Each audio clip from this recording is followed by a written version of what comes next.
अस्सलाम वालेकुम everyone and welcome back to my new vlog.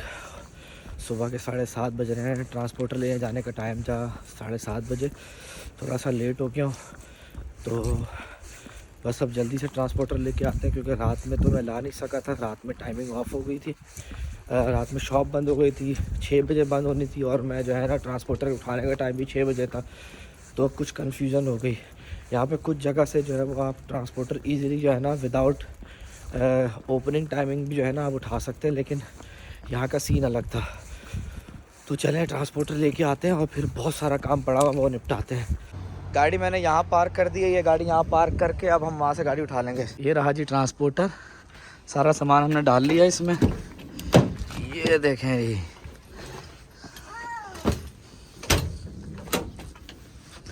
सारा सामान हम डाल चुके हैं इसके अंदर। बस अब बैग रख रहा हूँ मैं अपना, ये खाने पीने का सामान है। मुस्तफा ऑटो चलो, ऑटो बंद करो।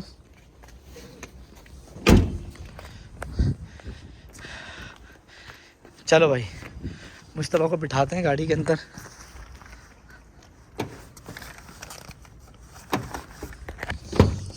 वो मुस्तफा की ऑटो सीट्स लगाई हुई है मैंने। वो मुस्तफा बैठा हुआ अंदर, ये रहा मुस्तफा। मुस्तफा बहुत हैप्पी हो रहा है ट्रांसपोर्टर में बैठ के। मुस्तफा असल में गाड़ी में आगे नहीं बैठता ना, उसको बहुत मज़ा आ रहा है गाड़ी में आगे बैठ के। पाकिस्तान में था तो आगे बैठ जाता था, क्योंकि वहाँ तो कोई रूल्स एंड रेगुलेशन का मसला है नहीं। तो यहाँ पे रूल्स एंड रेगुलेशन है, हमें इसको उसकी सीट पे बिठाना पड़ता है और पीछे बिठाना पड़ता है कार में। तो आज जो है वो ज़ारे ट्रांसपोर्टर में जा रहे हैं, तो आज आगे बैठा हुआ तो बहुत ज़्यादा खुश हूँ। मज़ा आ रहा है, ये मज़ा आ रहा है। बोलते हेलो हेलो टाटा टाटा, बोल हम जा रहे हैं टाटा टाटा। पापा का तो आपको तो जब हम निकल रहे हैं पहला जी बिस्मिल्लाह। मेरा पहला सफर इस ट्रांसपोर्टर के साथ। तो आज हम जा रहे हैं। आज अहमद ना आज ना ऐसी ख्वाहिश पूरी कर रहे हैं जो कभी मैंने सोची नहीं होगी कि तुम्हें मैं ट्रांसपोर्टर पे बिठाऊंगा। ट्रांसपोर्टर पे बिठा दिया जी मैंने इनको। और अब हम लोग जो है वो काफ़ी लंबा सफ़र है माशाल्लाह हमारा, 400 किलोमीटर का सफ़र है। और मुस्तफा बहुत हैप्पी है क्योंकि वो आगे बैठा हुआ है ना। हाँ, तकरीबन 4 घंटे की ड्राइव है एटलीस्ट ना, 4-4.25 घंटे की ड्राइव है। तो इंशाल्लाह अल्लाह ताला हमें खैर खैरियत से पहुँचाएँ और खैर खैरियत से आए। सामान हमने सारा लोड कर लिया हुआ है। तो काफ़ी लेट हो गए, जाना जल्दी था, लेकिन अब कोई बात नहीं, देर सवेर तो होती रहती है इन कामों में। ओके अल्लाह हाफिज़। चलें देखते हैं फिर अब क्या सीन बनते हैं। ये बहुत ही खूबसूरत सा एक मुझे ना वो दिखा है, एक तो नज़र नहीं आ रहा अब। कैसे चला? वो चला गया, आपने लेट मोबाइल उठाया। वो अहमद के पीछे, वो अहमद के पीछे आप लोग शायद ना देख पाए। के पीछे। और ये बहुत ही प्यारा सा मंजर है सामने हमारे। वाह, आज तो मैं भाई बिल्कुल ना क्रेन पे बैठ के सवारी कर रही हूँ। Nice view.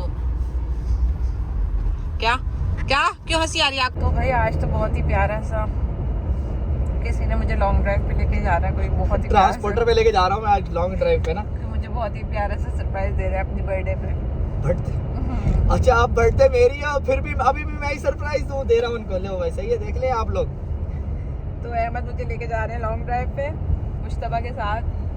और मैं बहुत थकी हुई हूँ क्योंकि मुझे और सोना था। मेरी आंखें पफी हुई है, but it's a part of life. अम्मी तो है नहीं यहाँ पर कि उनको बोलती है मुझे और सोना है। आज मैं अहमद के साथ चली जाए तो चलो क्या करें। कोई नहीं, अब तो सारा काम खुद ही करना था ना भाई यहाँ पे। मुश्तबा तो बिल्कुल फ्रेश है ना। आप तो फ्रेश है। मुश्तबा बहुत फ्रेश है भाई। मुश्तबा भी ना हो रहा है वाह वाह। अब ऐसे मुश्तबा को भी व्लॉगिंग करनी आ गई है जी। देखा, मुश्तबा को भी व्लॉगिंग करनी आ गई है। मुश्तबा को भी सब पता है कि क्या होता है। हाँ जी। अच्छा भाई, आज हम रिवील करते हैं, करें कि नहीं करें? आज हम रिवील करते हैं कि भाई हम कैसे मिले। आप सबको इंटरेस्ट था कि हम कैसे मिले, तो आज हम आपको बताते हैं कि हम कैसे मिले। चले बताएं अभी बेगम। मैं क्या बताऊँ, आपकी लव स्टोरी है, आप बताएं। ये देखें मेरी अकेले की लव स्टोरी। वैसे जो है वो एक लव स्टोरी तो खैर नहीं है, ये लव बाद में हुआ है। पहले स्टोरी थी। पहले स्टोरी थी। स्टोरी ये थी कि जी मैं एनडी में पढ़ता था, ठीक है, और मेरा फाइनल ईयर ख़त्म हो चुका था और मैं बस अपने फाइनल ईयर प्रोजेक्ट की प्रेजेंटेशन दे रहा था। तो तब तक मैं इनको जानता भी नहीं था, ये मुझसे 2 साल जो है वो जूनियर थी। आप तो मुझे जानते नहीं थे ना? हाँ, तब मैंने भी नहीं देखा था मैंने इनको कभी भी नहीं देखा था अपने डिपार्टमेंट के अंदर, मैंने कभी देखा ही नहीं था इनको। तो मुझे तो इनका नाम तक नहीं पता था, इसलिए तो इन्हें मैंने मेरी प्रेजेंटेशन थी तो मैंने इन्हें जो है ना भाई ये कूलर के पास खड़ी हुई थी, पानी भर रही थी ये बस ये कूलर के पास खड़ी पानी भर रही थी। मैंने इनको देखा और पता नहीं मेरे जहन में क्या आया, मेरे जहन में पता नहीं क्या आया, मैंने कहा बस यही मेरी बेगम होनी चाहिए। और फिर मैंने जो है वो किसी से पूछा, इनका नाम पूछा, फिर फेसबुक से जो है ना मैंने इनकी आईडी सर्च की और फिर इनको मैंने फेसबुक पे मैसेज किया। और मैसेज क्या किया, मैंने ये मैसेज डायरेक्ट किया कि भाई मैं जो है वो आपसे शादी करना चाहता हूँ, तो मैं आपके घर पर रिश्ता भेजना चाहता हूँ। तो ये थी हमारी शुरुआत।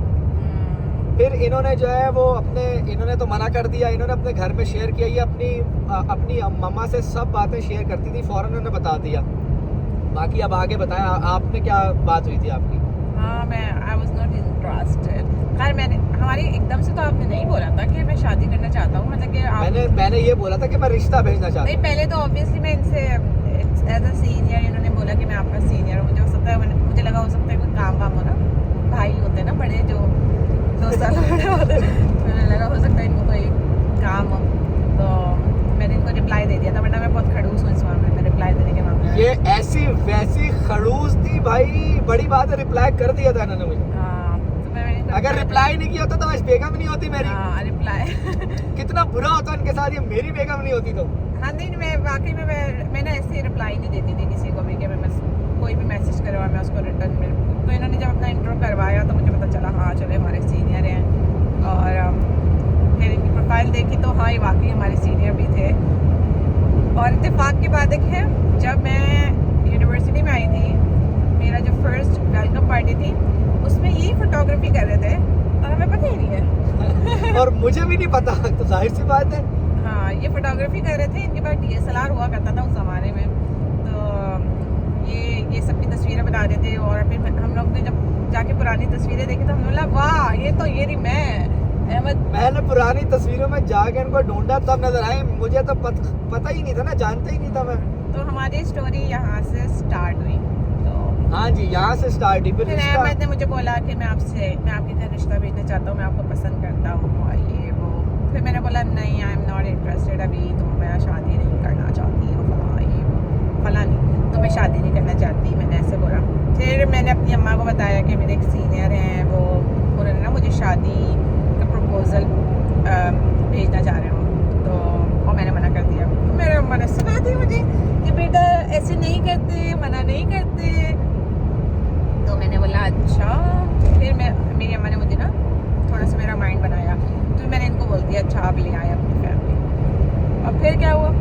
फिर यही हुआ कि भाई मैं फैमिली नहीं को... अच्छा ये बताएं, आप जब पहली दफ़ा आए तब क्या सीन हुआ था? तो यही ना, मैं पहली दफ़ा मैं कभी मैं इनसे कभी पर्सनली नहीं मिला था, कभी मेरी इनसे कोई पर्सनली फेस टू फेस बात नहीं हुई थी। मैं फैमिली को लेके जो है वो हमारी हमेशा जो है ना वो फेसबुक पे बात थी। हाँ, मैंने नंबर भी नहीं दिया था। हाँ, हमारा नंबर भी एक्सचेंज नहीं हुआ था उस वक्त तक। तो फिर मैं फैमिली को लेके गया तो ना इनके वालिद साहब जो है ना हमें रास्ता नहीं मिल रहा था, तो वो थोड़ा सा आगे हमें लेने के लिए आ गए। अब इनके अब्बा मेरे ससुर जी मुझसे ऐसे मिले कि जैसे ना वो मुझे बहुत पुराना जानते हैं और मैं इनके घर आता जाता रहता हूँ। और वो ना सब हैरान होकर बोल रहे हैं आप तो आए हैं इनके। सब यकीन ही नहीं कर रहे, बोला नहीं आप पहले भी इनके घर आ चुके हैं और ये वो। अहमद के घर में सब यही सोच रहे थे कि अहमद आए हुए होंगे, मिले होंगे पहले, बट ऐसा नहीं था। अहमद जो है पहली दफ़ा ही आ रहे थे, बट वो मेरे अब्बा का मिलने का अंदाज थोड़ा ऐसा ही है। इनके अब्बा प्रोफेसर रिटायर्ड है ना, तो वो स्टूडेंट की तरह ही मिल रहे थे मुझसे, जैसे अपने स्टूडेंट से मिलते होंगे। तो फिर क्या हुआ है उसके बाद क्या हमें रिश्ता भेजा है और उसके बाद फिर थोड़ा सा गैप आ गया लंबा। ठीक है ना, तकरीबन 2 महीने का गैप था ना। फिर हम दोनों की बातचीत खत्म हो गई थी। हाँ फिर बातचीत थोड़ी सी हमारी खत्म हो गई थी। बस हमारी दरमियान मिसअंडरस्टैंडिंग हो गई थी। हमारे दरमियान मिसअंडरस्टैंडिंग हो गई थी, जिसकी वजह से हमारे दरमियान 2-3 महीने बात नहीं रही, लेकिन फिर वो फिर अहमद ने मिसअंडरस्टैंडिंग खुद ही अप्रोच किया दोबारा। हाँ फिर मैंने खुद ही अप्रोच किया, फिर वो मिसअंडरस्टैंडिंग क्लियर की, और फिर उसके बाद जो है ना फिर वो मंगनी की बात चली, फिर मंगनी से फिर जो है ना निकाह की बात हुई, और फिर अहमद को हो गया फिर एट द एंड अल्हम्दुलिल्लाह फिर अहमद को हो गया डेंगू। हाँ फिर मुझे डेंगू हो गया था बहुत सख्त, और जो है ना जब डेंगू हो गया तो उसके बाद शादी हो गई। जब डेंगू हुआ तो डेंगू ने मेरी हेल्प कर दी जल्दी जल्दी शादी करवाने में। तो डेंगू के बाद फिर हमारा 2015 नवंबर में अल्हम्दुलिल्लाह निकाह हो गया था, और उसके बाद 2016 में जो है वो रुखसती हो गई थी, और फिर ये मेरे पास आ गई थी। तो इस तरह से हम लोग मिले थे, और हमारी कोई लव स्टोरी नहीं थी, लेकिन जब रिश्ता भेज दिया था उसके बाद फिर हमने एक दूसरे को जाना था, पहचाना था, फिर हम एक दूसरे से बात करना शुरू हुए थे। हाँ देन उसके बाद हमारे दरमियान अंडरस्टैंडिंग हुई थी, हम मिलते भी थे ऑब्वियसली।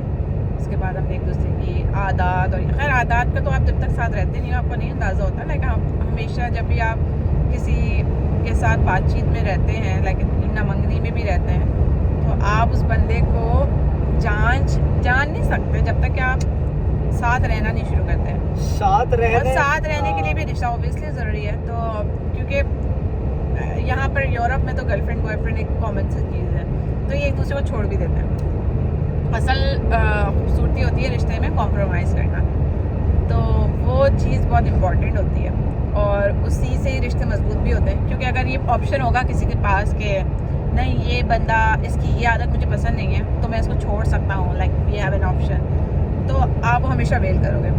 और जब एक शादी के रिश्ते में होते हो तो आपको कॉम्प्रोमाइज़ करना पड़ता है, लाइक एक पीक आता है जहाँ पे आप एक सोचते हो कि यार नहीं अब ये वाली चीज़ जो है ना बर्दाश्त से बाहर है, देन यू डिसाइड। और वो बहुत सारी चीज़ होती हैं, वायलेंस भी हो सकता है, वो लाइक कुछ भी हो सकता है। वो सिर्फ वायलेंस और मर्द की तरफ से नहीं होता, औरतों की तरफ से भी होता है, या औरतें अंडरस्टैंड नहीं करती, मतलब कि आप चीज़ों को मिसयूज़ करना शुरू कर देते हैं, तो ये सारी चीज़ें बहुत बहुत मैटर कर रही होती हैं। तो सारी बात ये है कि आप कॉम्प्रोमाइज़ करें रिश्ते में, जिस भी रिश्ते में आप हैं। जो मियाँ बीवी का रिश्ता होता है वो आपस में एक दूसरे के साथ अंडरस्टैंडिंग से चलता है, अंडरस्टैंडिंग का रिश्ता।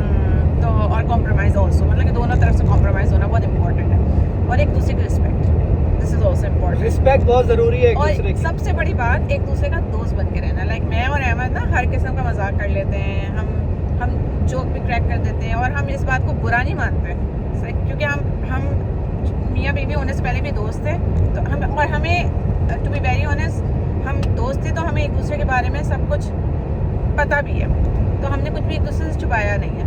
तो उससे ये होता है कि हमारे दरमियान एक ट्रस्ट फैक्टर ऑलरेडी डेवलप्ड है, जो बाद में मजबूत हुआ हमारे कॉम्प्रोमाइज़ करने पे भी ऑब्वियसली, और मोहब्बत तो वैसे ही निकाह के बाद बहुत बढ़ जाती है।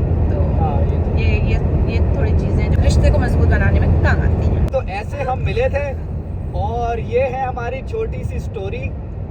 और अल्हम्दुलिल्लाह हमें माशाल्लाह 2015 से 7 साल हो गए।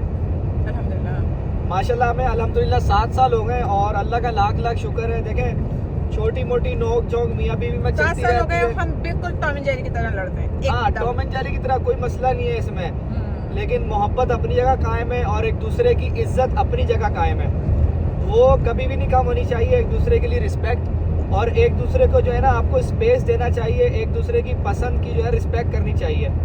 ज़रूरी नहीं है कि जो आपको पसंद हो वो आपकी बेगम को ही पसंद हो, या जो आपकी बेगम को पसंद हो वो आपके शौहर को ही पसंद हो। तो दोनों को एक दूसरे की इंटरेस्ट की रिस्पेक्ट करनी चाहिए, इंटरेस्ट की रिस्पेक्ट करनी चाहिए, और इंटरेस्ट में इंटरेस्ट भी लेना चाहिए। नहीं वो हाँ इंटरेस्ट में इंटरेस्ट लेना चाहिए, वो ज़रूरी नहीं है, लेकिन जो है आपको आप रिस्पेक्ट करेंगे तो वो काफ़ी है। नहीं अब मुझे इंटरेस्ट मेरे जो जिससे मुझे आज खुशी मिलती है वो मुझे बाहर घूमना फिरना सही है, और अहमद बिल्कुल ना घर के अंदर उनको गेमिंग करना, सिंगिंग करना, ये सारी चीज़ें पसंद है। तो अहमद ने अपने आप को मेरे लिए बदला, लेकिन मैंने अपने आप को इनके लिए बदला। मैं बाहर निकलने लगा हूँ इनके लिए, इनको घुमाया फिराया है मैंने अपनी आदतें चेंज कर ली हैं इनकी वजह से, और मैंने बिल्कुल नहीं बदला है, और इसने कोई आदत चेंज नहीं करी है, लेकिन कोई बात नहीं, फिर भी कोई मसला नहीं है, अल्हम्दुलिल्लाह अल्लाह का शुक्र है। अहमद तो गेमिंग कर रहे थे, घर में होते हैं, तो हम तो वैसे ही साथ साथ होते हैं, तो क्या करें, ऑप्शन नहीं है। हमें तो मजा आता है छेड़ने में। बस छेड़खानी करने में मज़ा आता है। ये हमारी स्टोरी है जी। तो उम्मीद है कि बड़ी मज़े की लगी होगी आप लोगों को। कोई ख़ास तो है नहीं, लोगों को लगता है शायद बहुत ज़्यादा इंटरेस्टिंग होगी, लेकिन एक नॉर्मल सी स्टोरी है हमारी भी। अरे हमारे सर्कल में भी जो लोग हैं उनको यही लगता है कि हम हाँ, हमारे बहुत सर्कल में पहले लोग से यकीन नहीं होंगे। करते, वो समझते हैं कि हम शायद पहले से एक दूसरे को जानते थे। बट ऐसा कुछ भी नहीं है। और हमारे पास तो एक विटनेस भी है जो इस बात की गवाही भी दे सकता है कि हम एक दूसरे को नहीं जानते थे। वो विटनेस मेरा दोस्त है ना। हाँ, वो विटनेस मेरा दोस्त है। वो उसको पता था कि हम एक दूसरे को बिल्कुल नहीं जानते थे। उससे सामने ही बात शुरू हुई थी। वो विटनेस तो मेरी दोस्त भी है। आपका दोस्त भी है, मेरी दोस्त। हाँ, हमने स्टोरी तो आपको सुना दी है। चले अब बाकी का व्लॉग कंटिन्यू करते। ये हम पिंड जाया करते थे ना, गांव, वहाँ भी ऐसे ऐसे रोड हुआ करते थे, छोटे छोटे। बड़ा खूबसूरत है। ये जी हम पहुँच गए हैं अपने नए घर की एंट्रेंस पे। अब सामान निकालेंगे। मुश्तबा जो है वो सो चुका है। ये है जी हमारा नया घर। एंटर होते ही यहाँ पे जो है वो एक गेस्ट वॉशरूम है, और ये है जी एक छोटा सा स्टोर रूम टाइप का, जिसको अपस्टेलराउम कहते हैं जर्मन में।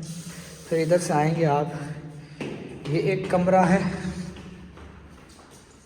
और उसके बाद फिर ये बराबर में ये है जी किचन। अभी किचन जो है वो हमने लगवाना है यहाँ पे इंशाल्लाह। और ये है जी दूसरा कमरा, ठीक है जी। और इसके बाद ये है जी बड़ा वाला वॉशरूम।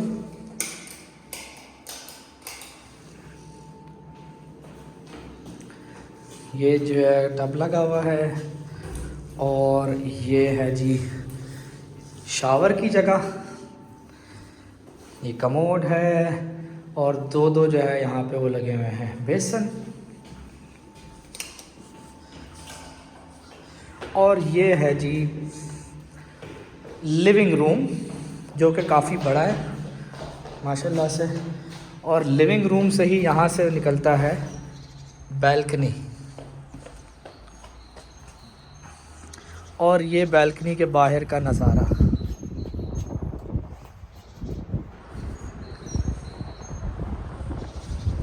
और वो है जी मेन रोड।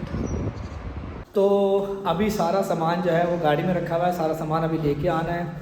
तो आप लोग ज़रूर बताइएगा कमेंट में कि कैसा लगा आप लोगों को हमारा नया घर। फिर इंशाल्लाह जब हम इसको आहिस्ता आहिस्ता सेट कर लेंगे तो फिर हम एक दफ़ा आपको दिखाएंगे कि हमने क्या क्या सेटिंग की है इसमें, कौन सी चीज़ कहाँ रखी है, कैसे रखी है। हाँ जी, तो ये हमारी बेगम अकेले अकेले खाना खा रही हैं, क्योंकि ये अकेले सफ़र करके आई हैं। ज़ाहिर है हम तो भूखे हैं नहीं, हमसे तो पूछा भी किसी ने नहीं।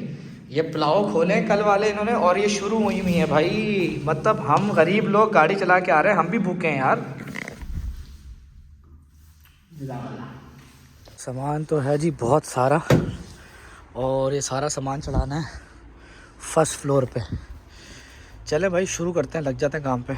अल्हम्दुलिल्लाह मैंने और मेरी प्यारी सी बेगम ने सारा का सारा सामान दोनों ने मिलकर जो है नीचे से फर्स्ट फ्लोर पे सामान सारा रख दिया। ये देखें, इस कमरे में सामान रख दिया है सारा। ये जो है वो मेरा कमरा होगा, और ये वाला जो है वो हमारा कमरा होगा। और ये जो है ये वाला कमरा जो है ये लिविंग रूम है, तो इसके अंदर जो है वो डाइनिंग टेबल वगैरह आएगी और सोफ़ा आएगा। ये पूरा घर मुस्तफ़ा का है जी।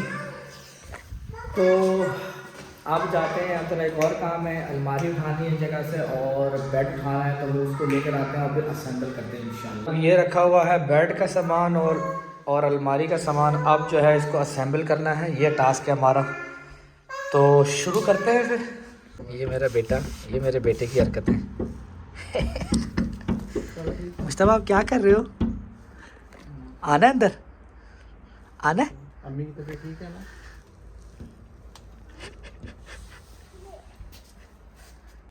अलमारी और बेड को जो है मैं वो असेंबल नहीं कर सका था, क्योंकि हमें जो है वो डार्मस्टाड वापस आना था और हमारे पास टाइम बहुत ज़्यादा कम था। उठने में और नाश्ता करने में इतना टाइम हो गया था कि हमें फ़ौरन निकलना पड़ा। तो इंशाल्लाह अब जब मैं वापस जाऊंगा वहाँ पे तो फिर मैं बेड और अलमारी को असेंबल करूँगा। चीज़ें मैंने मंगवाई हुई इंशाल्लाह मैं आप लोगों के साथ शेयर करता रहूँगा और आप लोगों को दिखाता रहूँगा। तो चैनल को सब्सक्राइब करें अगर आप लोगों को मेरे व्लॉग्स पसंद आ रहे हैं, और सब्सक्राइब करना मत भूलें। लाइक करें, कमेंट करके बताएं नीचे, और बहुत बहुत शुक्रिया कि आप लोग बहुत मोहब्बत दिखा रहे हैं, बहुत प्यार दे रहे हैं, इसलिए व्लॉग बनाने का भी दिल चाह रहा है। इतने सारे कामों में फंसा हुआ, लेकिन स्टिल मैं पूरी कोशिश कर रहा हूँ कि मैं व्लॉग जो है वो कंटिन्यू रखूँ, मैं आप लोगों को एंटरटेन कर सकूँ। इसी तरह प्यार देते रहें। मिलते हैं फिर हम आपसे अगले व्लॉग में, तब तक के लिए अल्लाह हाफिज़।